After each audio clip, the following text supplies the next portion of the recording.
வணக்கம். எல்லாரும் எப்படி இருக்கீங்க? ரொம்ப ரொம்ப நாளாச்சு நம்ம.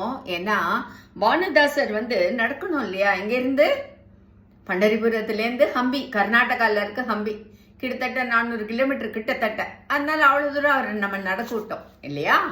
சரி, மன்னிச்சுக்கோங்க, கொஞ்சம் உடனே பண்ண முடியல.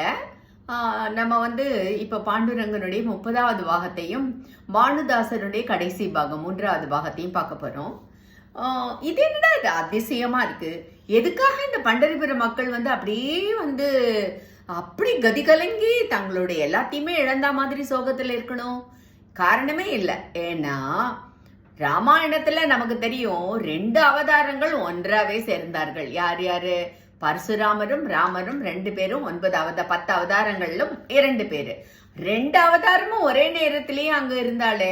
அப்படி இருக்கும் பொழுது இந்த ஹம்பிலையும் இருந்து கொண்டு பண்டரிபுரத்திலையும் இருக்க அந்த விட்டலனால முடியாதா என்ன? எதற்காக இந்த மக்கள் இவ்வளவு துக்கத்தோட இருக்கணும் அப்படின்னு சொல்லி கேட்டா, நான் உங்களுக்கு ஒரு உதாரணம் சொல்றேன். நீங்க உங்க வீட்டுல உங்களுக்கு பிடித்த இஷ்ட தெய்வம் ஒரு சிறு மூர்த்தி, அந்த மூர்த்தியை நீங்க பூஜையில வச்சு தினம் அதுக்கு பூஜை பண்ணிட்டு இருக்கீங்க. ஒரு நாள் என்ன எடுத்த அந்த மூர்த்தி எலி எடுத்துன்னு போச்சோ, இல்லை பழைய பூக்கள் எல்லாத்தையும் நீங்கள் கலெக்ட் பண்ணும்போது அதுவும் கூட போயிடுத்தோ, இல்லை யாராவது அதை தூக்கின்னு போயிட்டாலோ, எப்படியும் அந்த மூர்த்தி அங்கே காணும். சரி, மற்ற மூர்த்திகள் நிறைய இருக்கு, மற்ற படங்கள்லாம் அங்கே நிறைய இருக்கு. ஆனாலும் ஒவ்வொரு முறையும் நீங்கள் அந்த அறைக்குள்ள போய் பூஜை பண்ண போகும்போது உங்கள் மனசு, அச்சோ என்னோட மூர்த்தி எங்கே போச்சோ, அதுவும் ரொம்ப ஈடுபாடு இருந்ததுன்னா, அவன் எங்கே போயிட்டானோ, அவன் என்ன பண்றானோ, இப்படியெல்லாம் அவன் இவன் தான், அந்த அளவுக்கு ஒரு குழந்தைய நினைக்கிற மாதிரி நினைச்சு ஊருக ஆரம்பிச்சிருவோம் கண்டிப்பா. அதேதான் என்ன, பண்டரிபுரத்துல பண்டரிபுர நாயகன் கண்டிப்பா அவனுடைய ஆசிகள் அங்க இருக்கத்தான் செய்யும். ஆனாலும் உங்க மூர்த்தி எப்படி காணாம போன வருத்தம் உங்களுக்கு இருக்குமோ, அப்பேற்பட்ட வருத்தம் தான் பண்டரிபுர மக்களுக்கும். பானுதாசர் நான் போகிறேன் அப்படின்னு சொல்லிட்டு அவர் கிளம்பி நடந்து, அந்த காலத்துல ஏது நடதானே, நடந்து போறார். போய் ஹம்பிக்கு போயிட்டார். அவ்வளவு பெரிய கோவில், அருமையான கோவில். ஆனா அப்படி ஒரு கெடுபிடி, ஒரே கட்டுப்பாடு. ஆமா, ராஜா தான் காலையில வரணும், துங்கபத்ரால குளிச்சுட்டு அவ்வளவு ஆத்மார்த்தமா பூஜை பண்ணுவார் அவர். அண்ணா நல்ல பக்தர். பூஜை பண்ணி முடிச்ச அப்புறம்தான் மற்றவர்கள் வர முடியும். நம்ம ஜர்கண்டி இருக்குல்ல திருப்பதியில, அந்த மாதிரி தான். அதனால வந்தாலும் நீங்க போய் அப்படி பார்த்துட்டு அப்படி போயிடணும். பானுதாசர் உள்ள போறாரு. மனசுக்குள்ள நினைச்சுக்கிறாரு, ஏண்டாப்பா கலகலான்னு கோலாகலமா இருப்பியே, இங்க தன்னந்தனியா குண்டு கிளி இருக்கா மாதிரி இருக்கியே, உன் மனசுல என்னதான் எண்ணமோ, எதற்காக இந்த நாடகமோ அப்படின்னு தானா மனசுல நினைச்சுட்டு திரும்பி பாக்குறாரு. அதுக்குள்ள காவலாளி கிளம்பு அப்படிங்கிறான். அவரும் சரின்னு சொல்லிட்டு அப்படியே பின்னாடி போய் திரும்பி பார்த்துட்டே போறதுக்கு அந்த காவலாளி கவனிச்சிட்டோம். சரி, எப்படியோ போயிட்டாரு அவரு. எப்படி இந்த பாண்டுரங்கன்ட்ட பேசுறதுன்னு அவருக்கு ஒண்ணுமே புரியல. சரி, எப்படியாவது பேசிடணும் இல்லையா? அதனால அன்னைக்கு என்ன பண்றாரு, அந்த கோவிலுக்கு பக்கத்துல இருக்கிற ஒரு பூங்கா, அந்த பார்க் போய் அங்க உட்காந்துட்டு, பாண்டுரங்கனுக்கு என்ன ரொம்ப பிடிக்கும், பஜனை பண்ண ஆரம்பிச்சிட்டாரு. பாண்டுரங்கனுக்கு உள்ள இருப்பு கொள்ளல, காதல விழும். நினைச்சா தான் மட்டும் இங்க இருக்கலாம், அங்கேயும் கூட இருக்கலாமே. ஆனா பாண்டுரங்கன் இதெல்லாம் ஒரு விளையாடணும்னு விளையாடின்னு தானே இருக்கான். அதனால நேர போயிட்டான். என்னத்துக்காக நீ இந்த மாதிரி பண்ண பாண்டுரங்கா அப்படின்னு அவர் கேட்கவும், எல்லாம் ஒரு காரணத்துக்காக தான். இந்த ராஜா மிக உயர்ந்த பக்தன், அதனால சிறிது கர்வத்தோட இருக்கான்.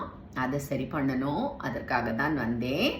அவன் கூப்பிட்டு, ஒரு தன்னுடைய பக்தன் கூப்பிட்டு நான் வராம இருக்க கூடாது இல்லையா, அதனால நான் வந்தேன் அப்படின்னு சொல்லிட்டு, நான் கூடிய சீக்கிரம் இந்த நாடகம் முடிஞ்சிடும் அப்படின்னு அவருக்கு சொல்லிட்டு, தன்னுடைய கழுத்திலிருந்து துளசி மாலையை எடுத்து பானுதாசருடைய கழுத்துல போட்டுட்டு, இதை என்ன ஆனாலும் கழட்டக்கூடாதுன்னு சொல்லிட்டு போறேன். அதோடு கூடவே ஒரு நவரத்ன ஹாரமும் உள்ள மாட்டின்னு இருக்கு அந்த துளசி மாலைக்குள்ள. அதை கவனிக்கவே இல்லை பானுதாசர். ஆனா விட்டலனுக்கு தெரியாதான் அந்த விளையாட்டெல்லாம். ஸோ போட்டு விட்டுட்டு விட்டலன் கிளம்பி தன்னுடைய இடத்துக்கு போயாச்சு. பானுதாசரும் சந்தோஷத்தோட போயிட்டாரு. மறுநாள் காத்தால துங்கபத்ரா நதியில குளிக்கிறதுக்கு போறாரு அவரு. இங்க ராஜா காத்தால வரான், பூஜை பண்ண ஆரம்பிக்கிறான். பார்த்தா ஆகாரத்தை காணும். யார் எடுத்தது ஆகாரத்தை அப்படின்னா எல்லாருமே இந்த நாட்டு மக்கள் தான் வந்துட்டு போனாங்க. இந்த ஊர் மக்கள் தான். ஒருத்தர் தான் புதுசா வந்தாரு. திரும்பி பார்த்துன்னு போனாரு. அப்படின்னு உடனே கண்டுபிடிங்க அவர் எங்க இருந்தாலும்ன்றான் ராஜா. எல்லாரும் தேடி எதுக்கு தெரியணும்? அவர் என்ன ஒளிஞ்சுக்கிற மனுஷனா? அவர் இருக்காரு துங்கபத்ரா நதியில. அவர் கழுத்துல மின்றது கூட அவருக்கு தெரியாது. பாவம், அதை கழட்டக்கூடாது, துளசி மாலையான்னு சொல்லிருக்காரு இல்லையா பாண்டுரங்கன். அதனால கழட்டல. குளிக்கிறாரு, மின்றது வந்தாச்சு, பிடிச்சாச்சு. ராஜாக்கு செய்தி போயாச்சு. ஆராய்ந்து பார்க்காமல் இந்த ராஜா என்ன பண்றான்? அவன் கழுத்துல இருக்கு. அவன் நேத்திக்கு வந்து திரும்பி பார்த்துட்டு போயிருக்கான். அதனால அவன் தான் திருடன். அவ்வளவுதான். பஞ்சமகா பாகத்தகங்கள்ல திருட்டும் ஒன்று. பலது உண்டு அதுல. எது? களவாடுதல், பிறர் மனை நோக்குதல், சூதாடுதல், இப்படி பலதெல்லாம் இருக்குன்னா இந்த திருட்டும் போய் பேசுறதும் பை ப்ராடக்ட்ஸ் மாதிரி. தப்பு செய்யும் போது, களவாடும் போது என்ன திருட்டு, அடுத்து கூடவே வர்றது பொய் சொல்றது, இப்படி வரும் இல்லையா? அந்த மாதிரியான அந்த திருடு என்பது அந்த காலத்துல மிக பெரிய பாவங்களில் ஒன்று. அதனால அதற்கு கொடுக்கிற தண்டனை மரண தண்டனை. ராஜா அவரை கழுவுல ஏத்திடுங்கன்னு சொல்லிட்டான். கழுவுன்றது என்னன்னா அந்த காலத்துல நல்லா காஞ்சு போய் கூர்மையா இருக்கிற ஒரு மரத்தை நட்டு வச்சிருப்பா. இவனை அது மேல குத்துறது, இந்த மாதிரி பலவிதமானது இருக்கு தண்டனை. கழுவுல ஏத்துறது, தூக்குல ஏத்துறது, இப்படி பலதெல்லாம் உண்டு. இது நமக்கு ஒண்ணு புதுசு இல்ல. நம்ம ஏற்கனவே ஜனாபாயில பார்த்திருக்கோம். இதே விளையாட்டையே தான் பார்த்திருக்கோம். இதே பாண்டுரங்கனோட நகையை தான் பார்த்திருக்கோம் இல்லையா? அதே ஜனாபாய் எப்படி அந்த பாண்டுரங்கனையே நம்பிட்டு எதுக்குமே பயப்படாம இருந்தாலோ அதே மாதிரி தான் இந்த பானுதாசரும். இதெல்லாம் இவனுடைய விளையாட்டு. என்ன விளையாடுறானோ விளையாடட்டும் அப்படின்னு ஒரு முடிவே பண்ணிட்டு அவர் பாட்டு இவா தெருவில் கூட்டிட்டு போறா. கொலைக்களத்தை நோக்கி, அந்த கழுமரத்தை நோக்கி கொண்டு போகும்போது மக்கள்லாம் பாக்குறா. இதேதான் அன்னைக்கு என்ன பேசினோமோ அதே மாதிரி தான். ரெண்டு விதமான மக்கள் இருப்பா. ஒருத்தர் வந்து இவன் திருடி இருப்பான், இவனுக்கு என்னதுக்கு இந்த திருடுற ஆசையெல்லாம் வந்தது, மாட்டின்ட்டான் இல்லையா அப்படின்னு பேசுறவா இருக்கா. இன்னொரு குரூப் எப்படி இருக்கும்? ஒரு பாகம், ஐயோ இவர் பார்த்தாலே வந்து நல்ல பக்தர் மாதிரி இருக்கே, இவர் எதற்காக திருட போறாரு, அப்படியே திருடி தன்னோட கழுத்துல போட்டுக்கணும்னு அவருக்கு என்ன அவசியம், அதனால இவர் திருடி இருக்கவே மாட்டார். பட் எதா இருந்தாலும் இந்த மக்களுக்கு வந்து என்ன ஆகுதுன்னு தெரிஞ்சுக்கிறதுல ஒரு சுவாரஸ்யம் எப்பவுமே உண்டு இல்லையா? அதனால ரெண்டு விதமான மக்களும் பின்னாடியே போறா என்னதான் நடக்கிறதுன்னு பாக்குறதுக்கு. இவர் வந்து எந்த ஒரு விதமான விளக்கமும் கொடுக்கல. அவர் எதுவுமே கொடுக்கல. அவர் பாட்டு கூடவே பஜனை பண்ணிட்டே அபங்கங்கள் பாடிண்டே போறார். அவர் பாடுற அபங்கங்களால் தான் என்ன நடக்கிறதுன்ற எக்ஸ்பிளனேஷனும் அதனுடைய விவரங்கள்லாம் நம்மளுக்கு தெரியுது. இன்றைக்கு நம்ம இதை உட்காந்து கற்பனையா சொல்லல, அபங்கங்கள்லேருந்து தான் எடுத்து சொல்றோம். பானுதாசர் ஒரு சிறந்த ஒரு மனிதராக பண்டரிபுரத்தில் இன்றும் போற்றப்படுகிறார். அப்படின்றதுனால அவர் போயிட்டு இருக்கார். என்ன ஆச்சு? கழுமரத்துக்கு முன்னாடி போய் நின்னாச்சு. கழுமரம் என்ன ஆச்சு? என்னைக்கோ காஞ்ச மரம் மடமட மட மட மட மடன்னு காய்க்கிறது, பூக்கிறது, தலைக்கிறது எல்லாம் பண்றத பார்த்துட்டு அதிர்ச்சியா போச்சு அங்க இருந்த மக்களுக்கு. ஒரு சிலர் இதை எதிர்பார்த்தார்கள், ஏதோ ஒரு அதிசயம் நடக்கும் அப்படின்னு ஒரு சிலர் எதிர்பார்த்தார்கள். ராஜாவுக்கு செய்தி போறது, ஆஹா தவறு செய்து விட்டேன் அப்படின்னு ராஜாவுக்கு உரைக்கிறது. அப்பதான் ஓடி வந்து பானுதாசருடைய காலில் விழுந்து மன்னிங்கோ மன்னிங்கோ மன்னிங்கோன்றான். ஆனா அப்போ எல்லாருக்கும் பாண்டுரங்கன் காட்சி தரான். ராஜாவிடத்துல என்ன சொல்றான்? எனக்கு நீ ஏதாவது குறை வைத்தாலோ, என்னை தூற்றினாலோ, என்னிடத்தில் தவறாக நடந்தாலோ நான் உன்னை மன்னிப்பேன். என் பக்தர்களுக்கு யாராவது ஒரு தீங்கு நினைந்தாலும் அவர்களை நான் விடமாட்டேன். அதனால ஏற்கனவே நான் உன்னிடத்துல சொன்னதுதான், என் பக்தர்களுக்கு நீ எந்த தீங்கும் செய்யக்கூடாதுன்னு. ஆனா என்னுடைய பக்தனை கொலைக்களத்துக்கு அனுப்புற அளவுக்கு நீ மனம் துணிந்து விட்டாய். தீர ஆலோசிக்காமல் நீ செய்ததற்காக நான் இனி இங்கு இருக்க மாட்டேன். நான் சொன்னபடி நான் கிளம்புகிறேன். ஆனால் என்றைக்கும் என்னுடைய அருள் இந்த ராஜ்யத்திற்கு உண்டு. நீ உன்னுடைய கர்வத்தை விட்டெழுந்து மக்களை ஒன்றாக பாவித்து சிறந்த முறையில் ஆட்சி செய் அப்படின்னு பாண்டுரங்கன் சொல்லிடுறான் ராஜாக்கு. இப்ப தர்க்கம் பண்றதுக்கு இல்லைன்னு மன்னிப்பு கேட்கறதுக்கு எதுக்குமே வழி இல்லை. ஏன்னா அவன் வந்து ஒத்துண்டு தானே கூட்டுட்டு வந்தது. அதனால வேற வழியே இல்லாமல் இப்ப என்ன ஆச்சு? பாண்டுரங்கன் கிளம்ப சும்மா ஜம்முன்னு ராஜா தன்னுடைய ரதத்துல உட்கார வச்சு பாண்டுரங்கனையும் இந்த பானுதாசரையும் உட்கார வச்சு 2 பேருமாக பண்டரிபுரத்தை நோக்கி செல்கிறார்கள். அதற்குள்ள அப்படி காற்றிலும் வேகமாக விஷயங்கள் போகி பண்டரிபுரத்து ஜனங்கள் எல்லாம் வந்துடுறாவா.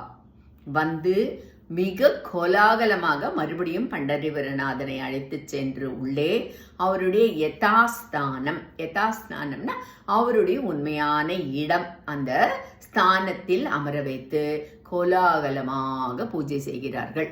அப்படி செய்யும்போது மக்கள் எல்லாம் அப்படியே அந்த பானுதாசரை புகழ்ந்து புகழ்ந்து அவருக்கு 1000 நன்றி சொல்கிறார்கள். பண்டரிநாதன் கேட்கிறான், உனக்கு என்ன வரம் வேண்டும் அப்படின்னு. நம்மளா இருந்தா என்ன கேட்போம், எனக்கு வைர நெக்லஸ் வேணும், எனக்கு வீடு வேணும், என் குழந்தைகள் அப்படி இருக்கணும், எனக்கு அது, எனக்கு இது, எல்லாம் எனக்கு எனக்கு எனக்கு தானே இல்லையா. அது நம்மளுடைய லௌகீக எண்ணங்கள். நம்மளுக்கு இன்னும் குறிப்பிட்டு நம்ம இன்னும் கொஞ்சம் இந்த நிலையில இருந்து இன்னும் ஒரு பெரிய நிலைக்கு போகணும். சிலருக்கு சின்ன வயசுலயே கிடைச்சிடும் அந்த நிலை, சிலருக்கு நம்ம வயசானாலும், என்ன கூட சொல்லிக்கிறேன் நான், அப்படி ஆகும். இது கொஞ்சம் ஆசை அருமின் அப்படிங்கிற மாதிரி தான்.